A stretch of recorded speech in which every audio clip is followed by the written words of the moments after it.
बोलिए सत्यनारायण भगवान की जय। मोर मुकुट वंशी वाले की जय। गुरुर्ब्रह्मा गुरुर्विष्णु गुरुर्देवो महेश्वरः। गुरुः साक्षात् परब्रह्म तस्मै श्री गुरुवे नमः। सच्चिदानंद रूपाय विश्वोत्पत्त्यादिहेतवे तापत्रय विनाशाय श्रीकृष्णाय वयं नमः। श्री सत्यनारायण भगवान की कथा। प्रथम अध्याय।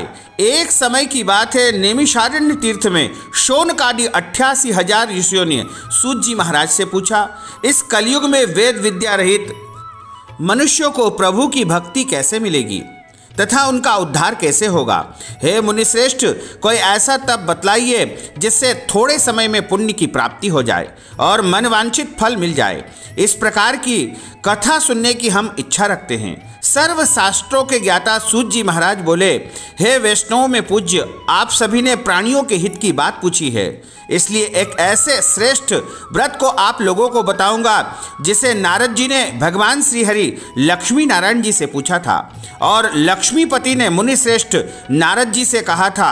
आप सब इसे ध्यानपूर्वक सुनिए। एक समय की बात है, योगीराज नारद जी दूसरों के हित की इच्छा लिए अनेक लोकों में भ्रमण करते मृत्यु लोक में आ पहुँचे। यहाँ उन्होंने अनेक योनियों में जन्मे प्रायः सभी मनुष्यों को अपने कर्मों द्वारा अनेकों दुखों से पीड़ित देखा। उनका दुख देख नारद जी सोचने लगे, कैसा यत्न किया जाए जिससे इनके सारे दुखों का अंत हो जाए। इसी विचार पर मनन करते हुए विष्णु लोक में गए।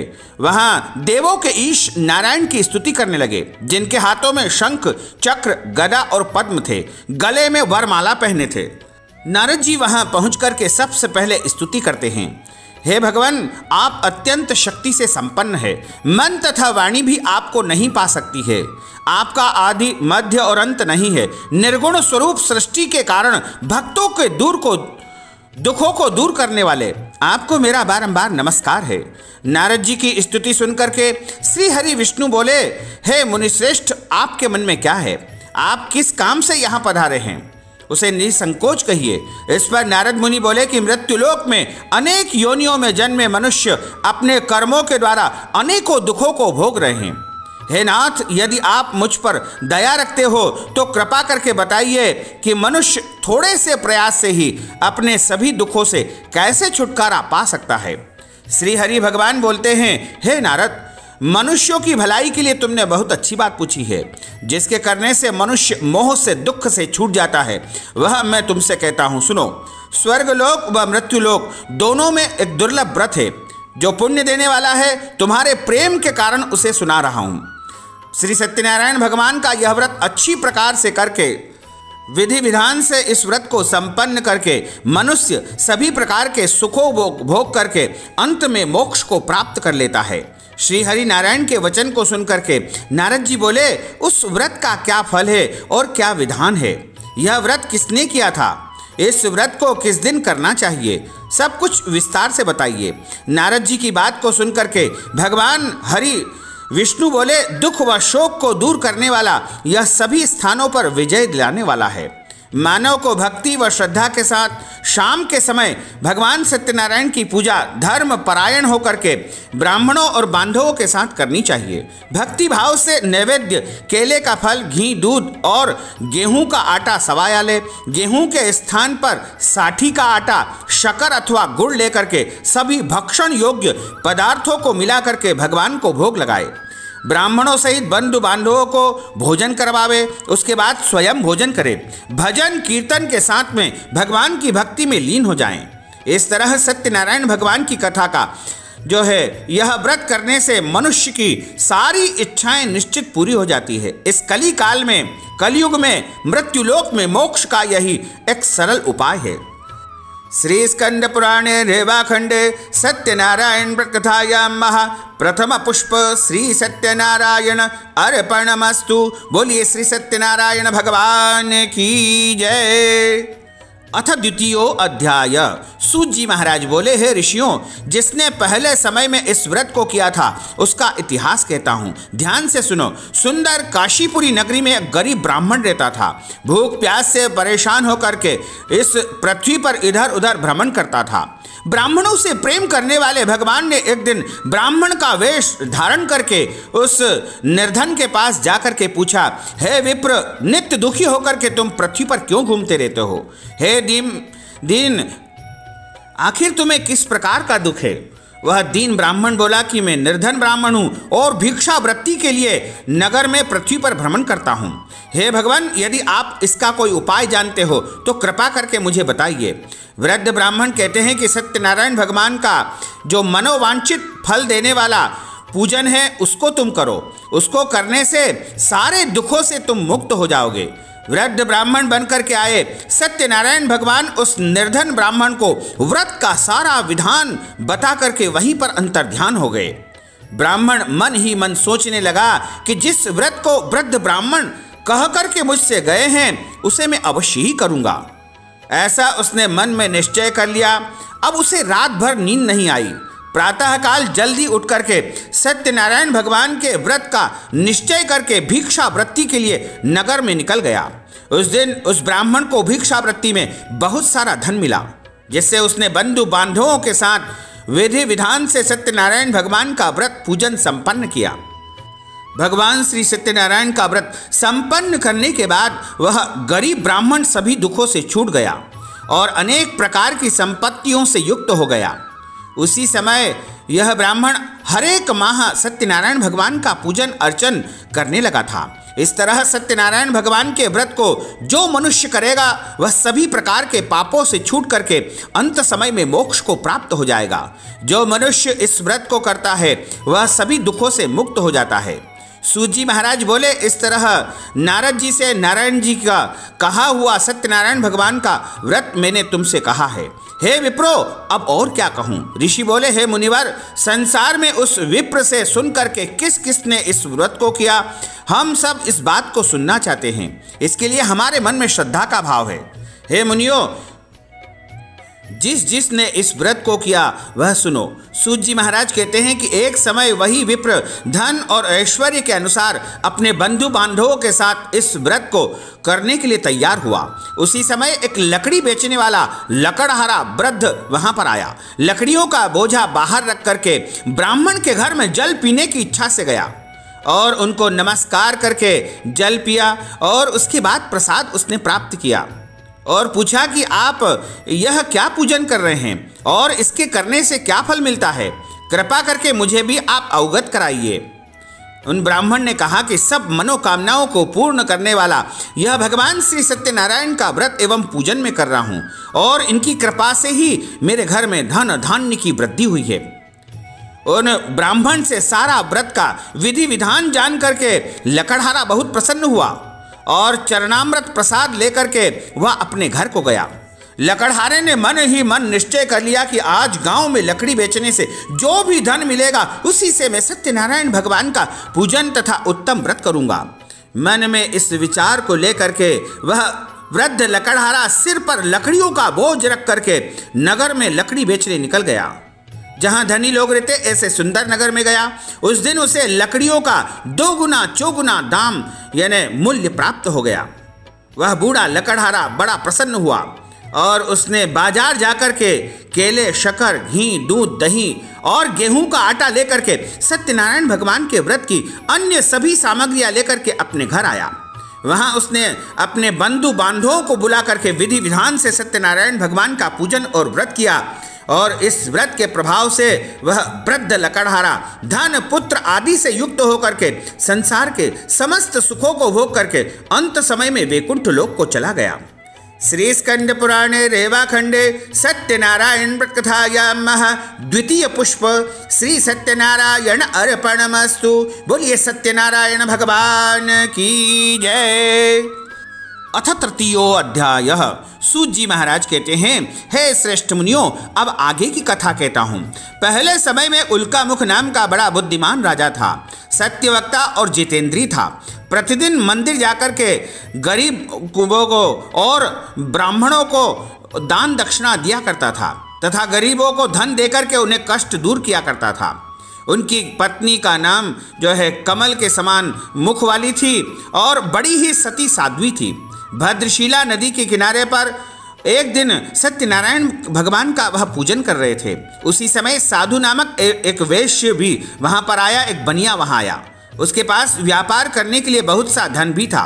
राजा को व्रत करते देख करके वह विनती करके पूछने लगा कि हे राजन, भक्ति भाव से पूर्ण होकर के आप यह क्या कर रहे हैं? मेरी सुनने की इच्छा है, आप कृपा करके मुझे बताइए। राजा बोले, हे साधु, अपने बंधु बांधवों के साथ पुत्र प्राप्ति के लिए, संतान प्राप्ति के लिए महाशक्तिवान श्री सत्यनारायण भगवान का व्रत तथा पूजन कर रहा हूँ। राजा के वचन को सुन करके साधु बड़े आदर से बोला, हे राजन, मुझे इस व्रत का सारा विधान कहिए। आपके कहे अनुसार मैं भी इस व्रत को करूँगा, क्योंकि मेरे यहाँ कोई संतान नहीं है और इस व्रत को करने से निश्चित रूप से मुझे संतान की प्राप्ति होगी। व्रत का सारा विधि विधान सुन करके व्यापार से निवृत्त होकर के वह साधु नामक बनिया अपने घर पहुंचा और साधु वैश्य ने अपनी पत्नी को संतान देने वाले इस व्रत का वर्णन कह करके सुनाया और कहा कि जब हमारे यहाँ संतान की प्राप्ति हो जाएगी तब हम भी सत्यनारायण भगवान का व्रत तथा पूजन करेंगे। साधु ने इस तरह के वचन अपनी पत्नी लीलावती को कहे। एक दिन लीलावती पति के साथ आनंदित होकर के सांसारिक धर्म में प्रवृत्त होकर के सत्यनारायण भगवान की कृपा से गर्भवती हो गई और ठीक 10वें महीने में उसके गर्भ से एक सुंदर कन्या ने जन्म लिया। दिनों दिन वह ऐसे बढ़ने लगी जैसे कि शुक्ल पक्ष का चंद्रमा बढ़ता है। माता पिता ने अपनी कन्या का नाम कलावती रखा। एक दिन लीलावती ने मीठे शब्दों में अपने पति को याद दिलाया कि आपने सत्यनारायण भगवान के जिस व्रत को करने का संकल्प किया था उसका समय आ गया है, आप इस व्रत को करिए। साधु बोला, हे प्रिय, इस व्रत को मैं इस कन्या के विवाह के समय करूंगा। इस प्रकार अपनी पत्नी को आश्वासन देकर के वह तो नगर में चला गया। कलावती पिता के घर में वृद्धि को प्राप्त हो रही थी, यानी बड़ी हो रही थी। साधु ने एक बार नगर में अपनी कन्या को सखियों के साथ देखा तो तुरंत ही दूत को बुलाया और कहा कि मेरी कन्या के योग्य वर देख करके आओ। साधु की बात सुनकर के दूत कांचनपुर नामक नगर यानी कलकत्ता पहुंचे और वहां देखभाल करके लड़की के लिए सुयोग्य वर की तलाश करके अपने साथ लेकर आए। साधु ने देखा कि बड़ा सुयोग्य लड़का है। उसे देख करके बंधु बांधवों को बुला करके विधि विधान से उसने अपनी पुत्री का विवाह कर दिया। लेकिन दुर्भाग्य की बात है कि साधु ने अभी भी श्री सत्यनारायण भगवान का व्रत नहीं किया। इस पर श्री भगवान क्रोधित हो गए और शाप दिया कि साधु को अत्यधिक दुख मिले। अपने कार्य में कुशल साधु नामक बनिया जमाई को लेकर के समुद्र के पास स्थित होकर के रत्न सागरपुर नगर में गया। वर्तमान में मुंबई जिसे कहा जाता है, वहां जाकर के दामाद ससुर दोनों मिलकर के चंद्रकेतु राजा के नगर में व्यापार करने लगे। एक दिन भगवान श्री सत्यनारायण की माया से एक चोर राजा का धन चुरा करके भाग रहा था। उसने राजा के सिपाहियों को अपने पीछे करते हुए देखा और चुराया हुआ धन वहीं पर रख दिया जहां दोनों ससुर जमाई ठहरे हुए थे। राजा के सिपाहियों ने साधु वैश्य के पास राजा का धन पड़ा हुआ देखा तो वह ससुर जमाई दोनों को बांध करके प्रसन्नता से राजा के पास ले गए और कहा कि हम दोनों चोरों को पकड़ लाए हैं, आप आगे की कार्रवाई की आज्ञा दें। राजा की आज्ञा से उन दोनों को कठिन कारावास में डाल दिया गया। उनका सारा धन उनसे छीन लिया गया। श्री सत्यनारायण भगवान के श्राप से साधु की जो पत्नी थी वह भी बहुत दुखी हो गई, क्योंकि घर में जो भी धन था उसे चोर चुरा ले गए। शरीर में पीड़ा, मन में चिंता, भूख प्यास, अति दुख होकर के अन्न की चिंता में कलावती कन्या इधर उधर घूमते घूमते एक ब्राह्मण के घर गई। वहां उसने श्री सत्यनारायण भगवान का व्रत होते हुए देखा, फिर कथा भी सुनी। प्रसाद ग्रहण करके रात को जब घर वापस आई तो माता ने कलावती से पूछा कि हे पुत्री, अब तुम कहाँ गई थी और तेरे मन में क्या बसा हुआ है? कलावती ने अपनी माता से कहा कि हे माता, मैंने एक ब्राह्मण के घर में श्री सत्यनारायण भगवान के व्रत को देखा। कन्या के वचन को सुनकर के लीलावती भगवान के पूजन की तैयारी करने लगी। लीलावती ने परिवार व बंधुओं सहित श्री सत्यनारायण भगवान का पूजन किया और उनसे वर मांगा कि मेरे पति तथा मेरे जमाई राजा शीघ्र ही घर को आ जाए। साथ ही यह भी प्रार्थना की कि हम सबके द्वारा यदि कोई अपराध हो गया हो, कोई भूल हो गई हो तो प्रभु आप क्षमा कर दीजिए। श्री सत्यनारायण भगवान इस प्रकार इस व्रत से संतुष्ट हो गए और राजा चंद्रकेतु को स्वप्न में दर्शन दिया और कहा कि हे राजन, तुम उन दोनों वेश्यों को छोड़ दो और तुमने जो उनका धन लिया है उसे भी वापस लौटा दो। अगर ऐसा नहीं किया तो मैं तुम्हारा धन, राज्य व संतान सभी को नष्ट कर दूंगा। राजा को यह सब कह करके अंतर्ध्यान हो गए। प्रातःकाल सभा में राजा ने अपना स्वप्न सभी को सुनाया। फिर बोले कि वणिक पुत्रों को कैद से मुक्त करके सभा में लाओ। दोनों ने आते ही राजा को प्रणाम किया। राजा मीठी वाणी में बोला, हे महानुभावों, भाग्यवश ऐसा कठिन दुख तुम्हें प्राप्त हुआ था, लेकिन अब तुम्हें कोई भय नहीं है। ऐसा कहकर राजा ने उन दोनों को नए वस्त्र आभूषण पहनाए और जितना धन उनका लिया था उसे दोगुना करके उन्हें ससम्मान वहां से विदा कर दिया गया। वो दोनों राजा को नमस्कार करके अपने घर की तरफ प्रस्थान करते हैं। श्री स्कंद पुराणे रेवाखंडे सत्यनारायण व्रत कथायां तृतीय पुष्प श्री जय सत्यनारायण अर्पणमस्तु। अथ चतुर्थो अध्याय। सूत जी महाराज बोले, वैश्य ने मंगलाचार करके अपनी यात्रा आरंभ की और अपने नगर की ओर चल दिए। उनके थोड़ी दूर जाने पर एक दंडी वेशधारी श्री सत्यनारायण भगवान ने का रूप धारण किया था, वह आकर के उनके सामने खड़े हो गए और दंडी स्वामी के रूप में पूछते हैं कि साधो, तुम्हारी नाव में क्या भरा हुआ है? अहंकार वश हंसता हुआ वह अभिमानी बोला कि हे स्वामी, आप क्यों पूछते हो? क्यों कुछ धन लेने की इच्छा है क्या? लेकिन मेरी नाव में तो बेल के पत्ते ही पत्ते भरे हुए हैं। वैश्य के कठोर वचन को सुनकर के भगवान बोले कि तुम्हारा वचन सत्य हो। दंडी स्वामी ऐसे वचन कह करके वहां से दूर चले गए। कुछ दूर जाकर के समुद्र के किनारे बैठ गए। दंडी स्वामी के जाने पर साधु वैश्य ने नित्य क्रिया के पश्चात नाव को ऊंची उठते हुए देखा और हल्की होकर के नाव को जब देखा तो खोल करके उसमें देखा तो धन के स्थान पर बेल के पत्ते ही पत्ते भरे हुए हैं। धन के स्थान पर पत्ते देख करके साधु नाम का बनिया मूर्छित होकर के पृथ्वी पर गिर पड़ा। मूर्छा खुलते ही वह अत्यंत शोक में डूब गया। तभी उसका दामाद बोला, पिताजी आप शोक क्यों मना रहे हैं? यह दंडी स्वामी ने हमें श्राप दिया है, उनकी शरण में हमें चलना चाहिए, तभी हमारी मनोकामना पूरी होगी। दामाद की बात को सुन करके दंडी स्वामी के पास पहुंचे और अत्यंत भक्तिभाव से उनको प्रणाम किया, नमस्कार किया। बोले, मैंने आपके सामने जो असत्य वचन कहे हैं उनके लिए मैं आपसे क्षमा प्रार्थना करता हूँ। मैं बारंबार क्षमा प्रार्थना करता हूँ, आप कृपा करके मुझे क्षमा कर दीजिए। ऐसा कह करके महान शोकातुर होकर के वह साधु नामक बनिया उन दंडी स्वामी के सामने जोर जोर से रोने लगा। तब दंडी स्वामी बोले, हे वणिक पुत्र, मेरी ही आज्ञा से तुमको बारंबार दुख प्राप्त हुआ है। मैं कोई और नहीं, स्वयं सत्यनारायण हूं। तुम मेरी पूजा से बहिर्मुख हो गए हो।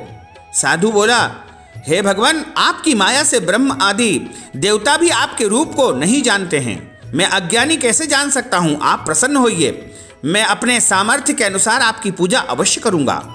मेरी रक्षा कीजिए और पहले के समान नाव में धन को भर दीजिए। साधु वेश्य के भक्ति पूर्वक वचन को सुनकर के भगवान उसी समय प्रसन्न हो गए और उसकी इच्छा के अनुसार वरदान देकर के अंतर्ध्यान हो गए। अब दोनों ससुर जमाई नाव पर सवार हुए और नाव धन से भरी हुई थी।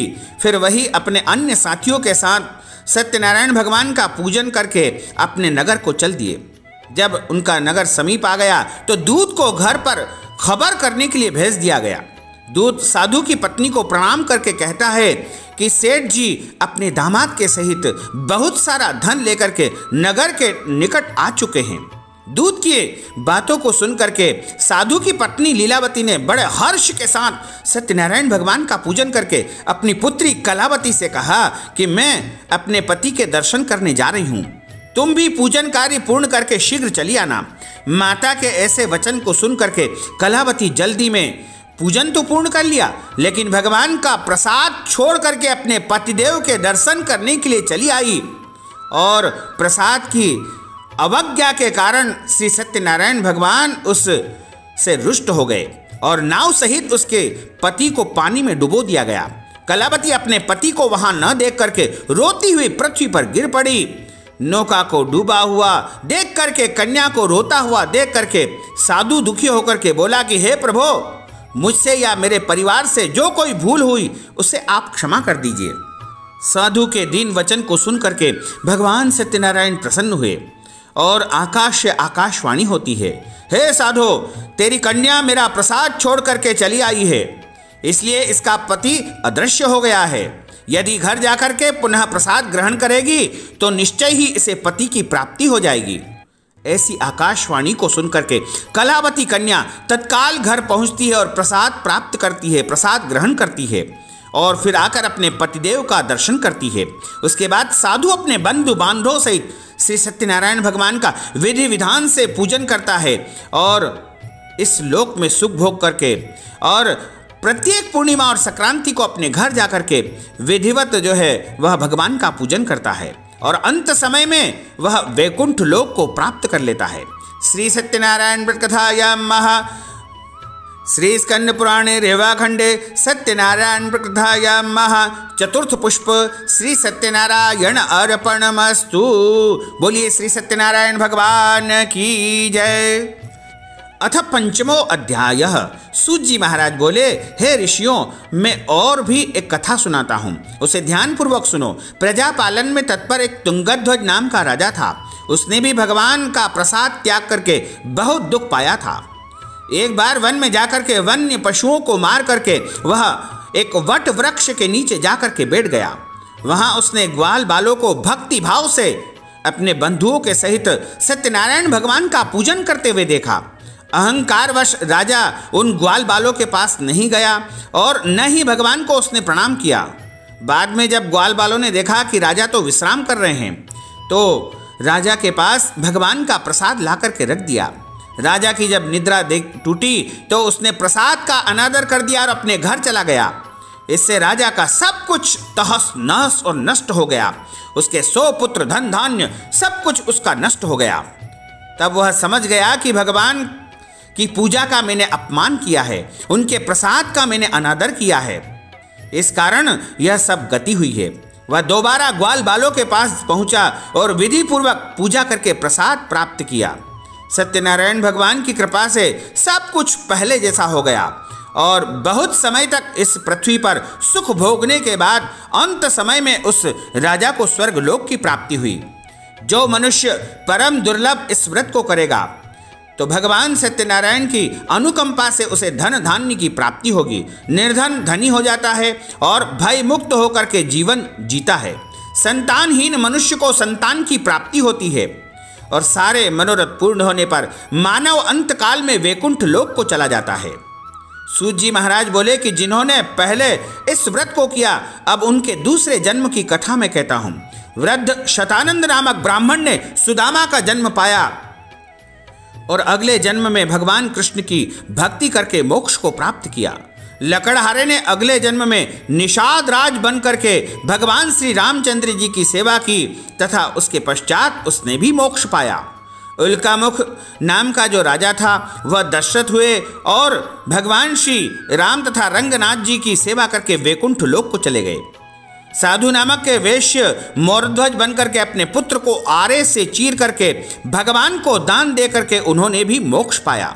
महाराज तुंगध्वज ने स्वयंभू होकर के भगवान में भक्ति होकर के भागवत धर्म का इस संसार में प्रचार प्रसार किया।